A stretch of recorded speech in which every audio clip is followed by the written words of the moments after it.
When I started my search to find Charles Pollock, I simply wanted to meet the man that had designed such a significant product.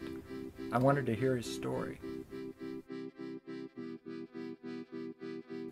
My life made jumps, but the first big jump was when I left my family and I lived completely on my own in a little tiny room right near the Detroit Art Museum. I began the system of being a workaholic when I was 15, and I haven't stopped. I was on the production line at Chrysler. How to put engines in, how to put windows in, how to put bumpers in. When I would come in and they didn't need me, I would go around and learn every job there was to learn at Chrysler. That was an education. In 1949, I entered Pratt. In 1950, Chuck Pollock was in the class. His work was gorgeous. I mean, he had such an eye.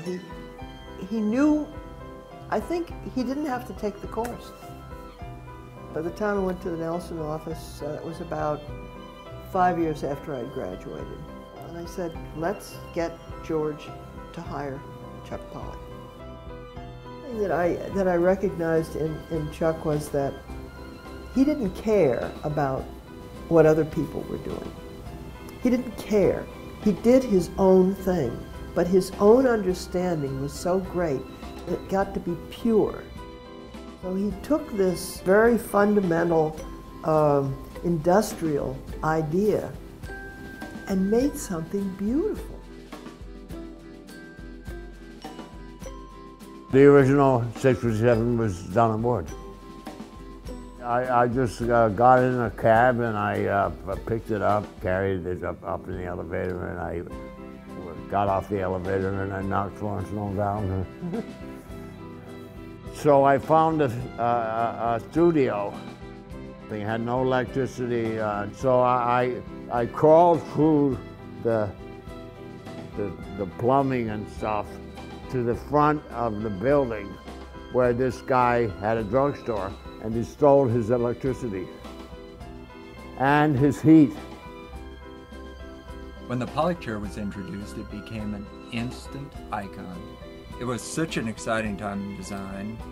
A new aesthetic was being created, and the modern office was truly being born.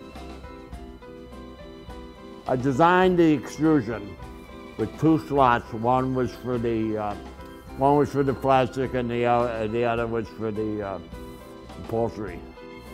And then I heated it up with this blowtorch and bent it into this shape. That took talent. They couldn't make it, but Florence Snow insisted that it get made. But she believed in me. So when the chair came out, it was in every major magazine, a full-page spread. Buy a Pollock chair.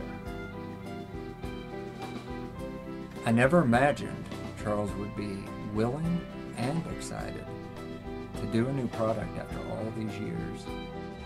The seat is one continuous line around the peripheral.